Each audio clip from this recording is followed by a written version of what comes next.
નમસ્કાર 5:30 નો સમય થઈ ગયો છે અને હાજર છું તમારો પાર્થ. 370 હટાવ્યા બાદ દેશના વડાપ્રધાન પહેલી વાર કાશ્મીર પહોંચ્યા. એક જમાનો હતો જ્યારે દેશમાં જે કાયદો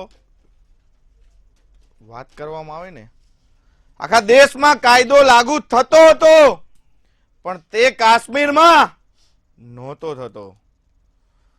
પીએમ મોદીએ પરિવારવાદ અને ભ્રષ્ટાચાર પર જોરદાર બેટિંગ કર્યું. પણ સવાલ એ છે, આજે વાત એ કરવી છે, જમ્મુ કાશ્મીર બેંક ડૂબવાની હતી, આજે તેનો નફો 1700 કરોડ રૂપિયા પહોંચ્યો છે. 370 હટાવ્યા બાદ જમ્મુ કાશ્મીર મુક્તપણે શ્વાસ લઈ રહ્યું છે. આ જ મુદ્દે કરીશ ચર્ચા.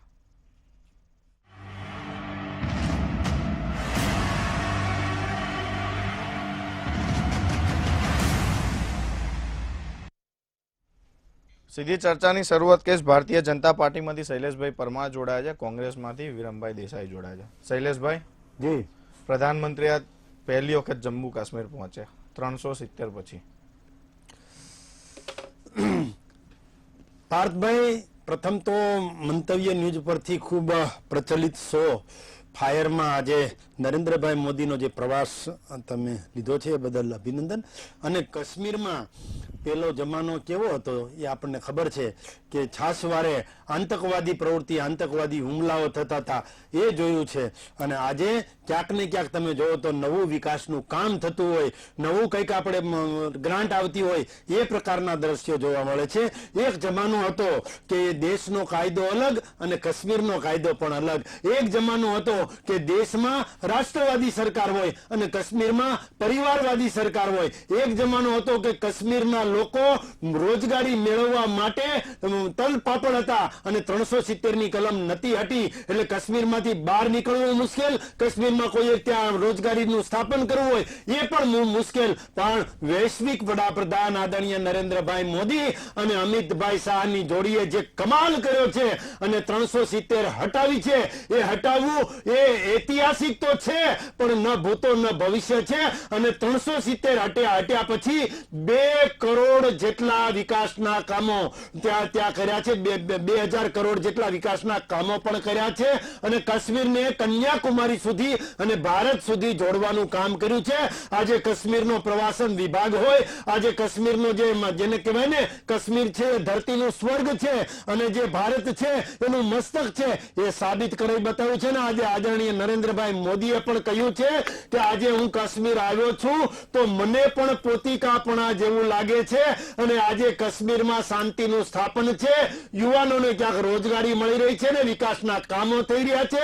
બેંકો જે ડૂબી જવાની હતી, એ બેંકો જે છે એ 1700 કરોડનો જે નફો કરી રહ્યો છે, એ જ બતાવે છે કે કોઓપરેટિવ ક્ષેત્ર હોય કે ખેતીવાડી હોય કે ખેડૂતને ખેતી કરવાની વાત હોય, એ તમામ બાબતોમાં કાશ્મીર હવે ભારતનું અંગ બની રહ્યું છે અને કાશ્મીર હવે વિકાસના પંથે આગળ વધી રહ્યું છે. વિરમભાઈ, આપ શું કહેશો? કાશ્મીરની અંદરની મારા મિત્ર શૈલેષભાઈ બહુ વાત કરી ઉપર છગી.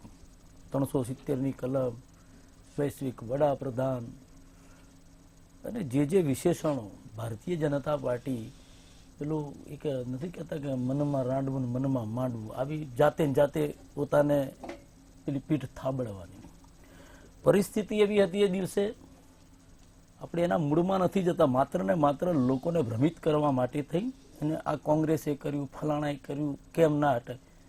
એના મૂળમાં શું હતું? તો જે દિવસે ભારત આઝાદ થયો 1947ની જો આપણે વાત કરીએ ને, એ વખતે આઝાદ થયો 1946માં યુનોની સ્થાપના જે થઈ હતી અને એ વખતે એક ઠરાવ પસાર થયો હતો કે બીજા કોઈના કેમ કે વિશ્વયુદ્ધ થયું હતું અગાઉ, એટલે કે બીજા દેશ ઉપર પોતાનું લશ્કર ક્યારે મોકલવું નહીં, યુદ્ધ થતું અંદરો અંદર લડતા હોય તો આપણે અંદર ઇન્ટરફિયર થવું નહીં, એટલા માટે થયું.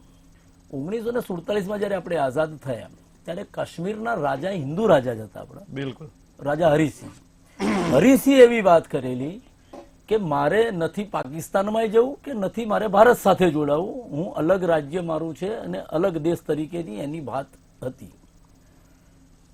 મને 5 મિનિટ આપજો, મને વચ્ચે ના બોલતા, કેમ કે જે પરિસ્થિતિ એ વખતે શું હતી એ વાત તમારા દર્શકોને પણ ખબર પડવી જોઈએ, જે કોઈ ના જાણતા હોય તો. એટલે જે વાત હતી એમાં મોહમ્મદ અલી ઝીણા અને ભારતના વડાપ્રધાન પંડિત જવાહરલાલ નહેરુ, એટલે મોહમ્મદ અલી ઝીણાએ જે કબીલાઓ હતા, જે સરહદી વિસ્તારોની બહાર જે કબીલાઓ જે રહેતા હતા, એ કાશ્મીરની વાત, પાકિસ્તાન જ્યાંથી શરૂ થતું હતું ને પાકિસ્તાનના જે છેવાડામાં જે કબીલાઓ વસતા હતા ને એ કબીલાઓની એક આખી સેના એને તૈયાર કરી. એ ઉગ્રવાદી આપણે એને કહી શકીએ. અને એવા લોકોને ત્યાં મોકલ્યા કાશ્મીરના ઉપર હુમલો કરવા માટે. અને કાશ્મીર ઉપર જ્યારે હુમલો થયો, રાજા હરિસિંહ, આપણે એમના જે, હું ક્યાંક એમનું નામ ભૂલ્યો છું, એ સેનાપતિ જે એમના હતા ત્રિવેદી, એ સેનાપતિ એમ કહ્યું કે કાશ્મીરની ઉપર હુમલો થયો છે ને આ કાશ્મીરમાં આપણને જે ખાડીનો વિસ્તાર જે છે ત્યાં આગળ આપણને ક્યાંક નુકસાન થાય આ લોકો. પણ રાજા હરિસિંહને એ ખાડીના વિસ્તારમાં જે લોકો હતા ખીણ પ્રદેશમાં, એ મુસ્લિમો ઉપર એમને ખૂબ જ અતૂટ વિશ્વાસ હતો. એમને થયું કે નહીં, આપણી જોડે ગદ્દારી કે દગો નહીં કરે. પણ ત્યાં ક્યાંક એ લોકો એટલા ક્રૂર રીતે કબીલાઓ જે આગળ વધી રહ્યા હતા ઉગ્રવાદી રૂપે, અને જે પરિસ્થિતિનું નિર્માણ થયું, અને એમાં ત્રિવેદી જે સેનાપતિ હતા એ શહીદ પણ થઈ ગયા. અને ત્યારે રાજા હરિસિંહે અહીંયા વિનંતી કરતા, એ આપણા કાયદા મંત્રી પહેલા જે બન્યા, હું વાત નહીં વાર્તા, એના મૂળમાં જવું પડશે, મૂળમાં જવું પડશે. એટલા માટે થઈ અને ભારદ્વાજ આપણા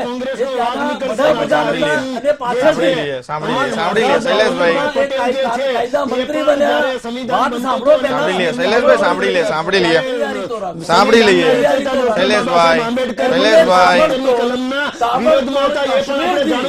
લે દોડાવ્યા. સરદાર વલ્લભભાઈ પટેલ હાજર હતા, પંડિત જવાહરલાલ નહેરુ હાજર નહીં આ વખતે.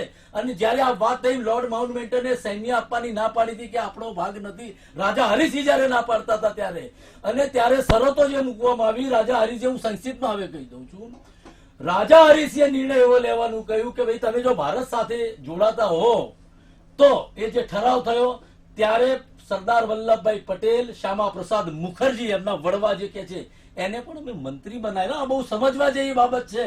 કોંગ્રેસે જે વચગાળાની સરકાર જે વખતે હતી એ વખતે એમને મંત્રીમંડળમાં લીધા હતા. આજે તો વિરોધ પક્ષનો તમે પદ આપવા માટે પણ કાલાવાલા કરો છો, એમાં પણ ધતિંગો કરો છો. સાંભળી લે હવે વિરમભાઈ, હવે સાંભળી લે, બહુ સમય લીધો વિરમભાઈ, 5 મિનિટ લીધી આખી. બિલકુલ મને વિશેષ દરજ્જો મળતો હોય તો મને ભારત સાથે જોડાવામાં કોઈ વાંધો નથી. બિલકુલ બિલકુલ થઈ ગઈ 10 સેકન્ડ. જયારે ગયા હતા રાજા 10 સેકન્ડ એના સંત્રીને કહી ગયા હતા કે જો ભારતનું સૈન્ય ના આવે તો મને ગોળી મારી દેજો. બિલકુલ બિલકુલ વિરમભાઈ, બિલકુલ પરિસ્થિતિ નિર્માણ થઈ. અને એના વિશે એ વખતે આ વિશેષ કલમ જે 370 નાખવામાં આવી હતી એનું કારણ. શૈલેષભાઈ આપની વાત મૂકો. જુઓ પાર્થભાઈ, આદરણીય વૈશ્વિક વડાપ્રધાન નરેન્દ્રભાઈ મોદીનો જ્યારે ત્યાં પ્રવાસ હતો ત્યારે ઘણી વાતો ઉડીને આંખે વળગી છે. 370 ની કલમ એ નાખવી કે નહીં, એને ન નાખવા માટે સરદાર વલ્લભભાઈ પટેલ, ડોક્ટર બાબા સાહેબ આંબેડકર, ખુદ હરિસિંહ જે છે એ પણ વિરોધમાં હતા કે આ પ્રકારનું ન હોવું જોઈએ. પરંતુ માત્ર ને માત્ર કોંગ્રેસના નહેરુ જે છે એમનું જે સાંભળી લઈએ વિરમભાઈ, આ રીતે આજે ડિબેટ નથી કરવી પ્લીઝ યાર, મહેરબાની કરજો,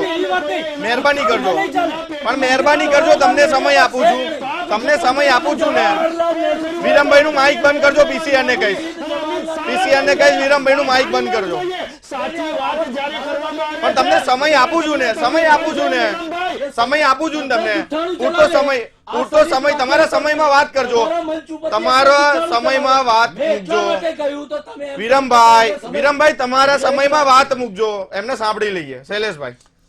વિરમભાઈ, કાશ્મીર છે એ ધરતીનું સ્વર્ગ છે, કમળનું રાજ્ય છે, ત્યાં કમળની પણ ખેતી એટલી બધી થાય છે, ત્યાં કેસરની ખેતી પણ એટલી થાય છે, ત્યાં સફરજનની ખેતી થાય છે, ત્યાં સૂકા ફળોની ખેતી થાય છે, ચેરી પણ ત્યાં ઉગાડાય છે, અને બાગાયતી પાકો જે છે પહેલા એટલા બધા નથી ત્યાં નાના ઉગાડ પણ સાંભળી ત્યાં- લઈએ, વિરમભાઈ, please સાંભળી લઈએ. ત્યાંથી પણ આવું તમારી સાથે ભારતમાં જતું હતું ને વિદેશમાં પણ કાશ્મીરમાંથી આ બધી વસ્તુઓ જતી હતી અને ખેડૂતોને કાંઈક ને કાંઈક આવક મળતી હતી. પરંતુ જ્યારથી આ 370 આવી અને એ પછી જ્યારે આતંકવાદીઓ હુમલા અને એક જ જે વ્યક્તિઓ જે છે એ પરિવારવાદ ચલાવવા માટે કાશ્મીરમાં કાંઈક ને કાંઈક આતંકવાદી પ્રવૃત્તિઓ થાય એ દિશામાં ચાલતા હતા ને 370 નો દુરુપયોગ એક જ પરિવાર કરતો હતો. એનો ઉલ્લેખ પણ આદરણીય નરેન્દ્રભાઈ મોદીએ કર્યો છે. 2 કરોડ જેટલા પ્રવાસીઓ હમણાં ત્યાં ગયા બિલકુલ, છે બિલકુલ. અને પ્રવાસન આનો જવાબ લઈ લઈએ આપણે, ક્ષેત્રમાં બિલકુલ. વેગ મળ્યો છે. શૈલેષભાઈ. વૈષ્ણોદેવી અને અમરનાથનો પ્રવાસ પણ બહોળા પ્રમાણમાં લોકોએ ખેડ્યો છે અને G20 નું આયોજન કાશ્મીરમાં થાય આવું સપનું પણ ન આવે. ત્યાં તો એમ થાય કે હમણાં હુમલાઓ થશે અને જ્યારે 370 ની કલમ હટીને ત્યારે તમારા જ નેતા કહેતા હતા કે સામે સુપ્રીમ કોર્ટ છે, હમણાં હું જઈશ એટલે તમારી 370 ની કલમની વાત હટવાની છે, એ રદ થઈ જશે અને કાશ્મીર ભડકે બળશે, ત્યાં આતંકવાદીઓ પ્રવૃત્તિ થશે, ત્યાં આમ થઈ જશે, તેમ થઈ જશે.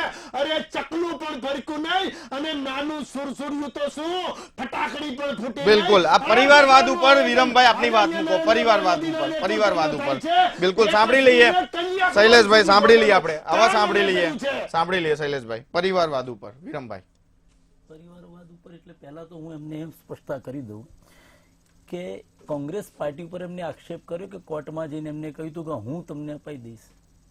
મને સાંભળી લઈએ શૈલેષભાઈ, સાંભળી લઈએ. સાબિતી આપો કે આ સનિષ્ઠ માધ્યમથી આ દર્શકોને ખબર પડવી જોઈએ કે આ તદ્દન કેટલા જુઠ્ઠાણા ફેલાય. કોણ કોર્ટમાં જવાની વાત કરી હતી? તો તમારા એનડીએ ના ઘટક દળ જે છે ને, નેશનલ કોન્ફરન્સ, ઉમર અબ્દુલ્લા એ તમારા સાથી ઘટક દળ છે. તમારા મહેબૂબા મુફ્તી કોણ હતા? તો તમે એમની સાથે સરકાર બનાવી હતી ઇલું કરતા. આ લોકોએ જે વાત કરી હતી એની વાત છે. એટલે કોંગ્રેસને સાંભળી લઈએ શૈલેષભાઈ, સાંભળી લઈએ. સમય આપી શૈલેષભાઈ, સાંભળી લઈએ પણ શૈલેષભાઈ સમય આપી. શૈલેષભાઈ તમને સમય આપીશ. વિરમભાઈ, હવે આ મહિલાની વાત આવી. મણિપુર એ મારા ભારત દેશનો અવિભાજ્ય અંગ છે. એ મારી બહેનોને, એ મારી દીકરીઓને નગ્ન અવસ્થામાં ફેરવવામાં આવી અને એ પણ જેને કારગિલ યુદ્ધમાં જેને પોતાનો સિંહ ફાળો આપ્યો તો વિજય અપાવવામાં, એ સૈનિકની પત્ની હતી. નરેન્દ્રભાઈને ત્યાં જવાનો તો ટાઈમ જ નથી. ત્યાં તો બણગા ફૂંકવા જ નથી જતા. ખાલી બહુરૂપી બનીને બીજે આમ કરીને જે વાતો કરે છે. મણિપુરની મુલાકાત લેવી જોઈએ. મારો પરિવાર, મારો પરિવાર, મારો પરિવાર. તો એ ક્યાં પારકાનો પરિવાર છે? આ દેશનો જ પરિવાર છે. આ દેશનો જ પરિવાર છે. શૈલેષભાઈ સાંભળી લઈએ. શૈલેષભાઈ સમય આપું છું. શૈલેષભાઈ, મોદીનો પરિવાર 90 ની અંદર જ્યારે પંડિતોએ પલાયન કર્યું કાશ્મીરમાંથી, ત્યારે ભારતીય જનતા પાર્ટી સત્તામાં ભાગીદાર હતી કેન્દ્રમાં. કોની સાથે? તો વીપીસી વડાપ્રધાન હતા અને અટલ બિહારી વાજપેયી એ વખતે પેલા કાયદા મંત્રી હતા, વિદેશ મંત્રી હતા. આ બધા જ તમારા શાસનમાં કેમ થાય છે? તમારા શાસનમાં આતંકવાદી હુમલો થાય, તમારા જ શાસનમાં આનો જવાબ લઈ લઈએ. હુમલો થાય. નરેન્દ્રભાઈ મોદી જ્યાં જવાના ત્યાં જ આતંકવાદીઓ આવી જાય અને એને પકડી પણ લેવામાં આવે. એટલે લોકોને મૂર્ખ બના. પુલવામાના હજુ તો 44 સૈનિકો જે મરી ગયા છે એ મારી નાખવામાં આવે, જે શહીદ થયા છે ને એને શહીદ કરવામાં આવે છે. અને એના પુરાવા એ જમ્મુ કાશ્મીરના ગવર્નર, એ વખત તત્કાલીન જે ગવર્નર હતા, એમને ખુલાસો પણ કર્યો છે અને એટલા માટે તેમના ઘરે પણ રેડ પાડવામાં આવી છે. બિલકુલ. એમના આનો જવાબ લઈ લઈએ. કે આ તાનાશાહની સામે જો કોઈ મોઢું ખોલે તો એના ત્યાં ઈડી મોકલી દેવાની, એના ત્યાં ઇન્કમ ટેક્સ મોકલી દેવાનું અને જેટલી પણ સરકારી મશીનરી છે એ ધંધે એના કામે લગાડી દેવાની. એ માણસ હમણાં એક વાત કરતા હતા મને લિફ્ટમાં, અમે સાથે આવ્યા, તમે જે કહ્યું નેતાઓની નસો જતી હોય ને બધી બ્લોક કરી દેવાની, એટલે પછી એ કેમ એમને કરવું પડે. આ પરિસ્થિતિનું નિર્માણ એ આ આપણા 75 વર્ષની જે આઝાદી થઈ છે એમાં પહેલી વખત છેલ્લા 10 વર્ષમાં લોકો ગુંગળાઈ રહ્યા પણ છે. એમ નહીં, લોકોને- વિરમભાઈ, લોકો- મારો સવાલ એ છે લોકો કે જે કે એમ કરવું તાનાશાહીના પડે, શાસનથી હવે કંટાળ્યા છે. પણ એ તો આપણા ઉપર છે ને, આપણે શું કરવું શું ના કરવું. વિરમભાઈ, તમે કહી રહ્યા છો કે દબાવી રહ્યા છે કે નસો બ્લોક કરી દે, એ તો આપણી ઉપર ડિપેન્ડ છે હું એ ને. જ કહું છું ને. જો ખોટું હું એ જ કરતા હોય તો વાત નસ દબાવવાની છે. અરે હું એ જ કહું છું ને, એ જ કહું છું કે તમે એક બાજુ ભ્રષ્ટાચારીઓની વાત કરો છો અને એ જ ભ્રષ્ટાચારી 70,000 કરોડનું છે ને, અને હું નથી કહેતો એ એમના બહુ સાચા કે છે ને, જે સાચા વ્યક્તિ છે, જે બિલકુલ, જુઠ્ઠાના આનો જવાબ લઈ પાવરદાર લઈએ. છે, બિલકુલ. એમને કહ્યું હતું કે બિલકુલ. અજીતદાદા પવાર 70,000 બિલકુલ. કરોડ શૈલેષભાઈ, આપની વાત કૌભાંડ મૂકો. કર્યું છે. શૈલેષભાઈ. તો શું? એ કૌભાંડ- વિરમભાઈ, એ સાંભળી કૌભાંડ- લઈએ હવે. એ કૌભાંડકારી તમને સમય આપું છું, સાંભળી લઈએ. એટલે ભ્રષ્ટાચારી ન બિલકુલ. કહેવાય. શૈલેષભાઈ, આપની વાત મૂકો. કાશ્મીરમાં અત્યારે ફિલ્મો પણ બનવાનું શૂટિંગ અરે કરવાનું એ ઘણી પણ ફિલ્મો ચાલુ બની કરી દીધું ગઈ. છે. પહેલાની બધી જ પથ્થરબાજો ફિલ્મો બંધ થઈ ગયા છે. સાંભળી લઈએ વિરમભાઈ. 20 વર્ષ, 30 વર્ષ, વિરમભાઈ, 40 સાંભળવાની વર્ષ તાકાત સુધીની રાખો ને, કેમ આમ કરો છો? સાંભળવાનું પણ સાંભળી લઈએ. સમય આપું છું. સમય નથી આપતો એવું તો નથી. સમય આપું છું. શમ્મી કપૂરની ફિલ્મો જુઓ, શશી કપૂરની વિરમભાઈ, ફિલ્મો જુઓ, એ આગળના પેઢીએ બધી બોલવા જોઈ. માટે તો જાહેર- કાશ્મીરમાં, એ કાશ્મીરમાં જ એક બની જાહેર છે સભા ફિલ્મો. પણ થઈ એ શકશે. કાશ્મીરમાં પણ ચાલી છે. વિરમભાઈ, પણ વિરમભાઈ. એ જ્યારથી ભારતીય જનતા પાર્ટી અને VPC ની સરકાર જે વિરમભાઈ, બોલવા માટે તો જાહેર સભા પણ ઓછી પડશે, એટલા માટે મુદ્દા નહીં પડે. સાંભળી લઈએ. પણ તમને સમય આપું છું ને. દર્શકોને ખબર તો પણ તમને પડવી જોઈએ સમય આપું. કે આ તમારા તો સમયમાં વાત કરો. ક્યારે? તમારા સમયમાં વાત કરો. પંડિતોને, શૈલેષભાઈ, હિન્દુઓને પલાયન હવે ક્યારે દર્શકો, કરવું પડ્યું? ભાઈ, ભારતીય દર્શકો જનતા થાકી પાર્ટીના ગયા. શાસનમાં. એ વિરમભાઈ, મંતવ્યના દર્શકો થાકી ગયા કે વિરમભાઈ વાર્તા બંધ કરે. હવે જે પેલા પથ્થરબાજો હતા, યુવાનોને ગેરમાર્ગે દોરાવતા હતા, આતંકવાદી પ્રવૃત્તિ સાથે એમને સાંકળવામાં આવતા હતા, યુવાનોને જે રોજગારી મળવાના બદલે, એને રોજીરોટી શોધવાના બદલે, એજ્યુકેશન મેળવવાના બદલે આતંકવાદી પ્રવૃત્તિઓ તરફ જતા હતા. એ કોના પ્રતાપે, કોના કારણે, એ નહેરુજીએ જે પ્રકારનું કામ ભારતીય જનતા પાર્ટીના માટે પ્રતાપે, નહીં, જ્યારથી ભારતીય 370 જનતા પાર્ટી, હટાવવા પહેલા માટે જે જનસંઘ નરેન્દ્રભાઈ અને મોદીએ પછી મહેનત ભારતીય કરી, જનતા પાર્ટી, એ નરેન્દ્ર જે મોદીએ અસ્તિત્વમાં આવી મહેનત અને કરી. જે સત્તામાં ગયા કામ અને કોણે સત્તામાં કર્યું? વિરમભાઈ. ભાગીદારી કરી અને સૌથી મોટો પ્રશ્ન એમનો હતો કે સત્તામાં કઈ રીતે આવું, એટલે એક આતંકવાદી નામનું એક ગતક એમ નહીં, નીકાળ્યું. વિરમભાઈ. મારા હિન્દુ ભાઈઓ, કાશ્મીરમાંથી વિરમભાઈ. મારા પંડિતો, અરે વિરમભાઈ, સાંભળવાની તાકાત કેમ નથી રાખતા વિરમભાઈ? આ ડંકેકી પણ એમને ચોટ પર સાંભળવાની તાકાત એમના રાખો ને. શાસનમાં ગયા છે, પલાયન થયા છે. વિરમભાઈ, એ બહુ લોકોના વધારે પર બોલો છે. રોજ સભા કરી નાખતા હોય તો યાર. લોકોનો આક્ષેપ લોકોની સામે આંગળી કરો પણ છો એક ને. મિનિટ તમને તમે સમય જોડે આપું છું. તમારી જોડે છે, તમારી સામે વિરમભાઈ, વિરમભાઈ, બંધાવ કાંઈ તમારું સમજાતું નથી અને ખોટી વાતો કરો છો. આ નો ચાલે.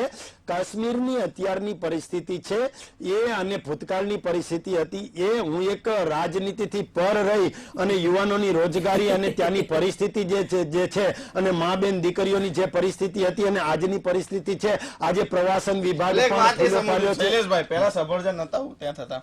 જો રોજગારી નથી મળતી. સફરજનની ખેતી ત્યાં થાય છે. એ ખેતીને પ્રોત્સાહન પહેલા આપવાનું પ્રવાસીઓ કામ નતા આવતા. કોઓપરેટિવ ક્ષેત્રના માધ્યમથી નહીં, કોઓપરેટિવ ક્ષેત્રના માધ્યમથી સફરજન, કેસર, સૂકો મેવો આ તમામ પણ પહેલા બાબતોને પ્રવાસીઓ એક- નતા આવતા. નહીં, પણ હાલ તો પહેલા લોકો શ્વાસ નતા લઈ શકતા ત્યાં. સાંભળી લઈએ વિરમભાઈ. પ્રવાસીઓ બંધ થઈ ગયા હતા આતંકવાદી પ્રવૃત્તિઓના કારણે. ત્યાં અમરનાથના પ્રવાસીઓ પણ બંધ થઈ ગયા હતા. તમે ભાગીદારીમાં જે સત્તામાં આવ્યા ત્યાં એ પછીની પરિસ્થિતિ અને નિર્માણ થઈ. જેને કહે ને જ્યારે તમે સફરજન અને સત્તામાં કેસરનું આવ્યા, export થતું હતું. તમે ધર્મના ઉન્માદ પહેલા આવી અને સત્તામાં તમે આવ્યા, એ પછી આતંકવાદ વધ્યો. એ પછી આતંકવાદ વધ્યો. આતંકવાદ તમારા લીધે વધ્યો. તમે આમંત્રણ આપ્યું. મારા કાશ્મીરી પંડિતોને પલાયન કરવા માટે મજબૂર કર્યા.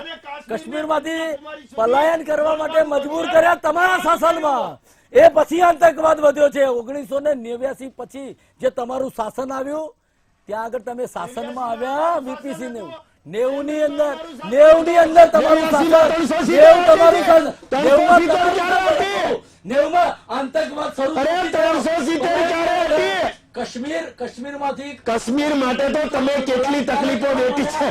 તમે કાશ્મીરને આમ કરી નાખો, તેમ કરી નાખો, આ જ બાબતો કરી છે. અરે, બંધ થાઓ ભાઈ. એ પહેલા તો ત્યાં સ્વર્ગ જ હતું. ઓહો. તમારું શાસન આવ્યું. તમે ભાગીદારીમાં એક મિનિટ, સત્તાવાર છો તમે વિરમભાઈ, હતા. વિરમભાઈ, આતંકવાદીઓને આમંત્રણ પહેલાનું આપ્યા. કાશ્મીર અને અત્યારનું કાશ્મીર કઈક તો ફરક લાગી રહ્યો છે ને આપને. હું તમને એ જ વાત પૂછું છું.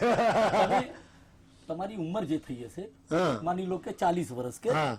30 વર્ષ લગ્ન થઈ ગયા. ત્યારથી કરફ્યુ છે કાશ્મીરમાં. હવે કરફ્યુ એ કરફ્યુ પહેલાની જે સાંભળી જૂની ફિલ્મો આપણે જોઈએ આજે ટીવી ઉપર આવતી હોય છે એ શશી કપૂરને લઈ લો, શમ્મી કપૂરને, અને લગભગ એ વખતની દરેક ફિલ્મોમાં એ કાશ્મીર હોતું હતું. પરિસ્થિતિ નિર્માણ ક્યાં થઈ કે જ્યારે તમે ધર્મના નામે સત્તા ફરક સમજવો છે. જો એ જ કહું તમે આ છું. ધર્મ ક્યાં હું- હોય ફરક સમજવો છે મારે. પહેલાનું કાશ્મીર ને અત્યારના કાશ્મીરમાં બસ એટલું કહી દો ને. ખાલી એ સમજવું છે મારે. હમણાં થોડોક એ કાશ્મીર હું તમને એ જ વાત કરી રહ્યો છું. હું તમને એ જ વાત કરી રહ્યો છું કે 89 સુધી કોંગ્રેસનું શાસન રહ્યું. 90 ભારતીય જનતા પાર્ટીએ સત્તામાં વીપીસી સાથે જનતા દળને ભાગીદારી કરી. 370 કોણ સાંભળી લે, કરી શકે? સાંભળી લે. રાજ્ય કે કેન્દ્ર? સાંભળી લઈએ સાંભળી લઈએ તમારું શાસન હતું રાજ્યની વાત સાંભળી લઈએ, કરવા દો. શૈલેષભાઈ, તમારું સાંભળી લઈએ. શાસન હતું તમારું. શૈલેષભાઈ સાંભળી લઈએ. હું તમે કઈ વાત કરતા શરમ આવતી નથી કે વિરમભાઈ કઈ નથી કરે, સરકારી તંત્ર જ કરશે. એક મિનિટ સાંભળી લઈએ. વિરમભાઈ આપની વાત મૂકો. આપણે ફરક સમજી લઈએ. 370 નો સત્ય ના થાય, સત્ય ના થઈ જાય. આપણે જે વાત છે એ સત્ય છે, એના મૂળ ઊંડા છે. અને મેં એમ પહેલા અગાઉ પણ કહ્યું કે 370 ની કલમ કઈ પરિસ્થિતિમાં નાખવામાં આવી હતી, વિશેષ દરજ્જો એ રાજ્યને એટલા માટે જ નહીં, આપવામાં બંનેનો ફરક સમજવો છે. બંનેનો ફરક મેં ખાલી. તમને હાલ તો હમણાં તો કહ્યું કે એ વખતે ને એ તમે જોઈ લો 89 પહેલાની તમે જો દરેક ફિલ્મોમાં કાશ્મીરના અમુક ગીતોના દ્રશ્યો ફિલ્મોમાં ત્યાં જ આવતા હતા, કાશ્મીરમાં જ, અને લોકો હરીફરી શકતા હતા. પણ જે પરિસ્થિતિ નિર્માણ થઈ, જે વીપીસી નું શાસન એટલે આવ્યું, પહેલાના અત્યારમાં કોઈ ફરક નથી લાગતો આપનો. જે વખતે જે પરિસ્થિતિ હતી એ પરિસ્થિતિ જે વચ્ચે બગડી, અને અત્યારે હાલ પણ પરિસ્થિતિ તો આજે સૈનિકો ત્યાં આજે પણ શહીદ થઈ રહ્યા છે. આજે પણ આતંકવાદી છમકલાઓ ત્યાં હુમલા થાય. અરે પોલીસ અધિકારીઓને મારી નાખે છે ઘરમાં ઘૂસીને. પોલીસ અધિકારીઓને ઘરમાં ઘૂસીને આજે પણ આતંકવાદીઓ મારી રહ્યા છે. બિલકુલ. તમે કાશ્મીર આતંકવાદ ક્યાં બતાવો મને? ચલો બિલકુલ, આનો જવાબ આપો શૈલેષભાઈ. વિરમભાઈ, રાહુલ ગાંધીજી પોતાની યાત્રા કાશ્મીરમાં સારી રીતે કરી શક્યા. જો 370 ની કલમ હોત તો રાહુલ ગાંધીજી ત્યાં જઈ શક્યા હોત. આજે હમણાં લાલ ચોકમાં અને અત્યારે સ્ટેડિયમમાં સાંભળી લઈએ, આપણે બંને સાંભળી લઈએ. નરેન્દ્રભાઈ મોદી સમય આપું છું. જે કોંગ્રેસના શાસનમાં એટલે પણ વિરમભાઈ સમય આપું જ તમે તમને. યાત્રા કાઢી હતી ને, વિરમભાઈ સમય હું આપું એ જ છું. કહેવા માંગુ છું. સમય આપું છું તમને. હું એ જ કહું છું કે નરેન્દ્રભાઈ મોદી જ્યારે અડવાણીની સાથે લાલચોક ઉપર ગયા હતા, એ સુમેળે ગયા હતા ને? એ કોંગ્રેસના શાસનમાં જ ગયા હતા. કોઈ તકલીફ ક્યાં હતી? તો તમે જઈ જ ના શક્યો. તો તમે જઈ જ ના શક્યો. તમે જઈ જ ના શક્યો. કાશ્મીરમાં અરે દેશના ખેડૂતો જ્યારે વિરોધ કરતા હોય, એમનાથી જઈને આવી જતા હોય પાછા, એ ત્યાં જતા હોય આતંકવાદીઓની ગોળી ખાવા. બિલકુલ, જો આતંકવાદ હોતો, નાના મારા છોકરાને દેશના પૂછો ખેડૂતો, ને, મારા દેશના પાર્થભાઈ નાના ખેડૂતો છોકરાને એ પૂછો વર્ષે કોઈ ખબર પડે? પંજાબની અંદર એક વિરોધ પ્રદર્શન કરી રહ્યા હતા. શૈલેષભાઈ ગેરંટી પૂરી કરી છે. ગાડીમાંથી નહોતા ઉતર્યા. શૈલેષભાઈ ગેરંટી પૂરી કરી ગાડીમાંથી છે. આપશો કે? નહોતા એક ઉતર્યા. મિનિટ સાંભળી લઈએ. સમય અને ઓછો છે. 30 હતા. સેકન્ડે જતા જતા. હું પંજાબના શૈલેષભાઈ મુખ્યમંત્રીનો હું આભાર માનું છું. મને કીધું. હવે જે ખેડૂતથી બદલી જતા હોય કે તમે ત્યાં ગયા પણ એ તો કોંગ્રેસનું શાસન હતું એટલે કાશ્મીરમાં તમે જઈ શક્યા હતા. આને બ્રેક જ નથી, બ્રેક વગરની ગાડી છે. મારો કહેવાનો મતલબ એટલો જ છે પાર્થભાઈ કે મોદીએ જે ગેરંટી આપી છે કે કાશ્મીર છે એમાં શાંતિ, સલામતી અને સુખાકારી લાવી. મોદીની ગેરંટી મોદીજીએ જતા પૂરી જતા. કરી છે. અને બેરોજગાર લોકોને રોજગારની ગેરંટી, કસોટા સાથે સાથ દેવાની ગેરંટી, જીવનભર સાથે રહેવાની ગેરંટી, 15 લાખ રૂપિયા દરેકના ખાતામાં જશે એની ગેરંટી. ક્યાં છે ખેડૂતો બધી? ક્યાં છે ગેરંટી? ખેડૂતોને ડબલ ઇન્કમ આપવાની ગેરંટી. હા, એટલે ગેરંટીઓ પૂરી કરી તો અદાણીના ખજાનો બંનેનો આભાર. રૂપિયા માફ કરી દેવા. બંનેનો આભાર. હવે ચર્ચા કરવી હોય તો બહાર જઈને બંને અલગ સભા કરી લેજો. બંનેનો આભાર.